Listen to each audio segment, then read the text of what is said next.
Hello बच्चों, मैं हूं आशीष और आज के इस वीडियो में देखेंगे अपने लोग एक प्रमेय जो कि है √2 एक प्रमेय संख्या है। इससे पहले एक प्रमेय और देखते हैं, तो चलिए बिना देरी के वीडियो स्टार्ट करते हैं।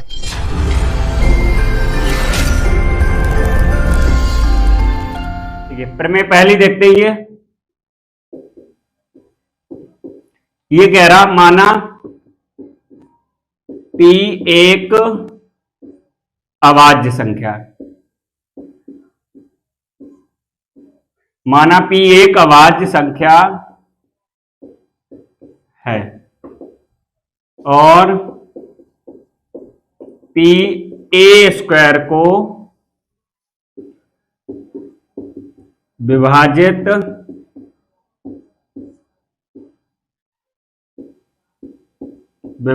करता है। माना P एक अभाज्य संख्या है और P a स्क्वायर को विभाजित करता है, तब P a को भी विभाजित करेगा। तब P a को भी विभाजित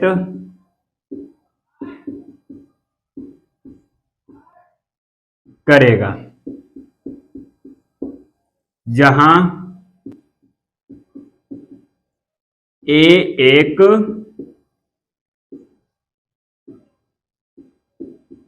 धनात्मक संख्या है। अब देखिए, इसका प्रूफ अपने लोग नहीं करते हैं, इसको फिर ऐसे ही समझ लेते हैं। P एक अभाज्य संख्या, अभाज्य संख्याएं वे संख्याएं होती हैं जो स्वयं और एक के अतिरिक्त किसी भी अन्य नंबर से विभाजित ना हो। अर्थात इसको ऐसे भी बोल सकते हैं, यानी कि वह संख्या जिसका एक एवं स्वयं के अतिरिक्त कोई भी और उभयनिष्ठ गुणनखंड ना हो, यानी कोई भी गुणनखंड ना हो। जैसे कि हो जाएगा 1, 3, 5, 7, ये सारी कैसी है? अभाज्य संख्याएं। ये कह रहा P एक अभाज्य संख्या है। माना P इक्वल टू हम जैसे कि मान लेते हैं 3 मान लिया हमने, और a स्क्वायर को विभाजित करता है। ये 3 किस किस को विभाजित करेगा? 3 मान लीजिए हमारा किसको विभाजित करता है? a स्क्वायर को विभाजित करता है, यानी कि a मेरा कितना हो गया? 3। या हम a को मान लेते हैं 9 का वर्ग, a हमने मान लिया 9 का वर्ग, यानी कितना हो जाएगा? ये 81। 3 81 को विभाजित करता है, तो 3 जो है वो a को विभाजित करेगा, 3 जो होगा वो a बराबर 9 को विभाजित करेगा, जो कि करता है। तो यही प्रमेय कह रही है। अब इसके बाद जो अपने लोग प्रमेय करेंगे, √2 एक प्रमेय संख्या है, इसमें इसका यूज होगा, इसलिए ये वाली प्रमेय कराइए। तो चलिए इसको कर लीजिए, फिर आगे बढ़ते हैं। अब देखिए एक प्रमेय देखते हैं जो कि है √2 एक अपरमेय संख्या, यानी इसको सिद्ध करना है √2 एक अपरमेय संख्या है। तो देखिए प्रमेय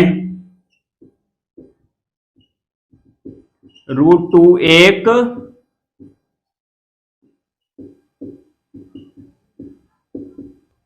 अपरमेय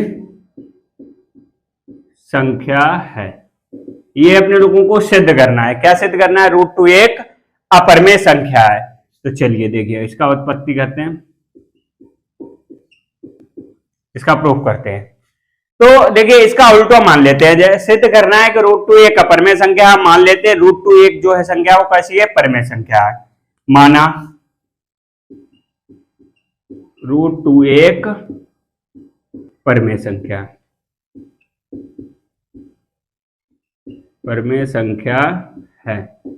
अब देखिए जो संख्या हमारी परमेय संख्या होती है, तो परमेय संख्या की अपने लोगों ने डेफिनेशन बहुत ही अच्छे से देख ली है, यानी वे संख्या है जिन्हें हम P/Q के रूप में लिख सकते हैं, और P और Q पूर्णांक और Q नॉट इक्वल टू 0 है। जिस किसी ने भी परमेय संख्या की डेफिनेशन नहीं देखी है, वो प्लेलिस्ट में जाइए और फर्स्ट वीडियो देखिए, जिसमें हमने सारी डेफिनेशनें बाकायदा बताए रखी हैं। तो यानी कि √2 कैसी है? एक परमेय संख्या, इसलिए क्या हो जाएगा? तब हो जाएगा √2 बराबर कितना हो जाएगा? हम मान लेते हैं R/S, और S कैसा है? नॉट इक्वल टू 0, यानी कि P/Q के रूप में होता है।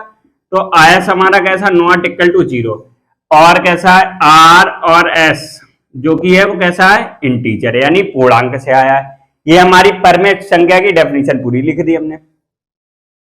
अब देखिए हम मान सकते हैं ये हो सकता है ऐसी संख्याएं हो परमेय संख्या जो कि एक दूसरे से कट जाए। जैसे कि मान लीजिए 5/10 है, तो ये तो कट जाएगी, 5 एकम 5 दूनी 10, तो ये आ जाए 1/2। तो हो सकता R/ एक ऐसी संख्या हो जो कट रही हो, तो हम मान लेते हैं। अब देखिए मान लेते हैं, माना R और एस में एक के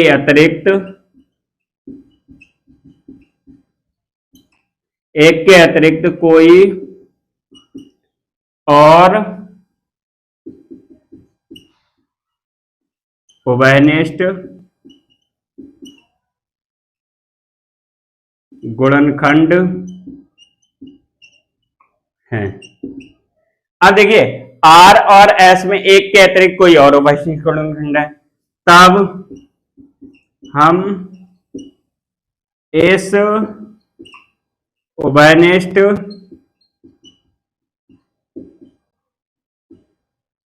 गुणनखंड में आर व एस को विभाजित करके, यानी हम काट देंगे आर व एस को विभाजित करके √2 equal to a upon b, जहां बी कैसा रहेगा नॉट इक्वल टू 0 के रूप में प्राप्त कर लेते, के रूप में प्राप्त कर लेते हैं। यानी किसके रूप में प्राप्त कर लिया, √2 equal to a upon b, जहां ए और बी सहअभाज्य संख्या है,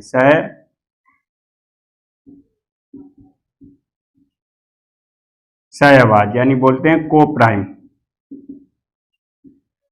सहअभाज्य संख्या है। अब देखिए यानी कि ए और बी में कोई भी एक के अतिरिक्त उभयनिष्ठ गुणनखंड नहीं होगा, अर्थात यानी कि ये भी एक दूसरे से कटेंगी नहीं, और ये आर और एस है ये एक दूसरे से कट जाती, जैसे 5/10 था यानी 5/10 था, तो ये कट रही थी, 5 से कट रहा है, 5 से कम 5 मान दूनी 10। अब ये ए अपॉन बी ऐसी संख्या है जो एक दूसरे से विभाजित नहीं होगी, यानी एक के अतिरिक्त इसमें कोई भी उभयनिष्ठ गुणनखंड नहीं होगा। अब देखिए ये हो जाएगा √2 इक्वल टू कितना है, ए अपॉन बी दिया गया, हम इसका क्या करते हैं इधर मल्टीप्लाई, इसका यहां पर मल्टीप्लाई, तो ये हो जाएगा √2 बी इक्वल टू ए हो जाएगा। अब वर्ग करने पर तो ये हो जाएगा ट्वाइस बी स्क्वायर बराबर ए स्क्वायर, अब देखिए यहां से पता चल रहा है जो 2 है वो ए स्क्वायर को विभाजित करता है, यहां से आ जाए पता चल जाएगा बी स्क्वायर बराबर कितना हो जाएगा, ए स्क्वायर बटे 2, यानी 2 जो है वो ए स्क्वायर को विभाजित कर रहा है। इसके बाद अपने लोग इधर से कर रहे हैं, यानी 2 है वो ए स्क्वायर को विभाजित करता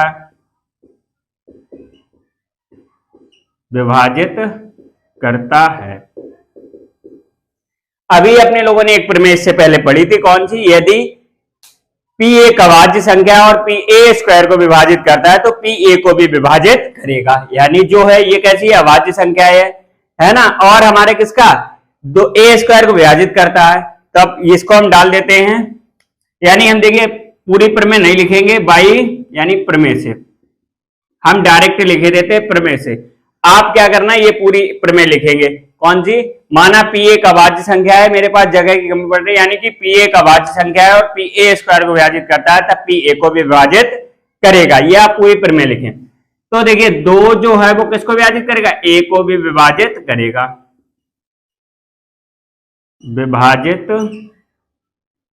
करेगा। अब देखिए यहां से हमें 2 जो है वो a को विभाजित कर रहा है, अब 2 a को कब विभाजित करेगा, जब a इक्वल टू 2 के मल्टीपल में कोई संख्या हो, यानी कि तब क्या हो जाएगा, माना a इक्वल टू कितना हो जाएगा, ट्वाइस c के रूप में होगा, तभी तो ये वाली संख्या यानी a को विभाजित करेगा 2 से। 2 संख्याएं किसको विभाजित कर रहा है, जहां c एक पूर्णांक है, where c belongs to i, यानी c कहां से आया, इंटीजर से। अगर हम यहाँ पर 1 रखेंगे तो कितना हो, 2 हो जाएगा, 2 की 2 विभाजित करेगा, फिर हम 2 रखेंगे 2 दूनी 4 हो जाएगी, फिर भी किसको 2 से विभाजित करेगा। अब यहाँ पर आप देखिए इसको समीकरण अपने लोग 1 मान लेते हैं। अब देखिए समीकरण 1 से ये दिया है √2, इसको 1 माना, इसको 2 मान लेते हैं, यानी समीकरण 2 से ये दिया है ट्वाइस बी स्क्वायर बराबर कितना हो जाएगा, ए स्क्वायर की वैल्यू रख देंगे ट्वाइस सी का होल वर्ग। ये दिया ट्वाइस बी स्क्वायर बराबर 4c स्क्वायर। अब 2 से काटेंगे, 2 1 कम 2, 2 दूनी 4, तो ये बी स्क्वायर बराबर हो जाएगा ट्वाइस सी स्क्वायर।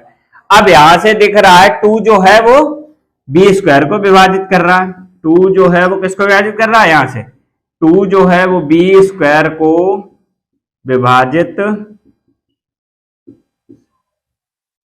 करता है। अब यानी कि अपने लोग जानते हैं प्रमेय से क्या हो जाएगा, प्रमेय से 2b को भी विभाजित करेगा, 2b को भी विभाजित करेगा।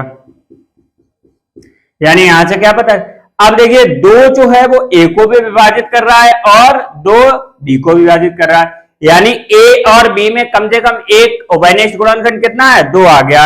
अतः a और b में कम से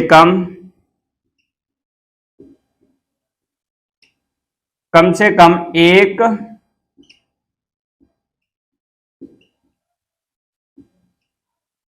उभयनिष्ठ गुणनखंड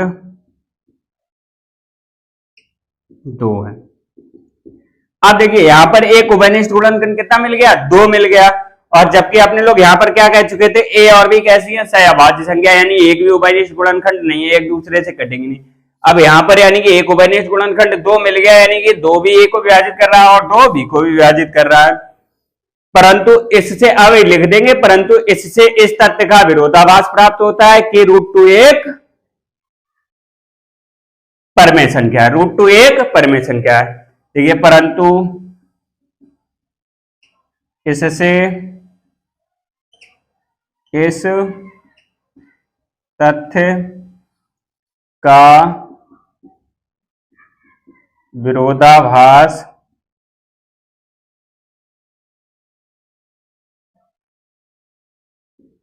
प्राप्त होता है कि ए और बी में एक के अतिरिक्त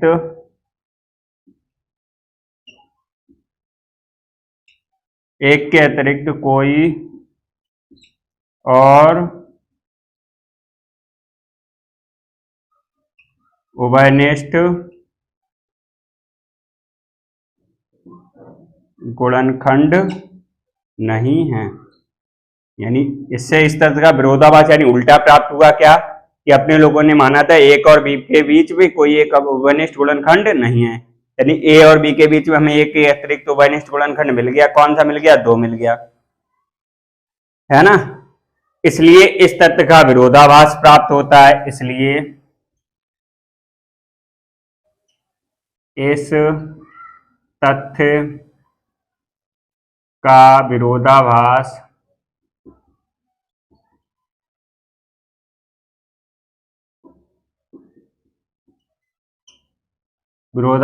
प्राप्त होता है कि √2 एक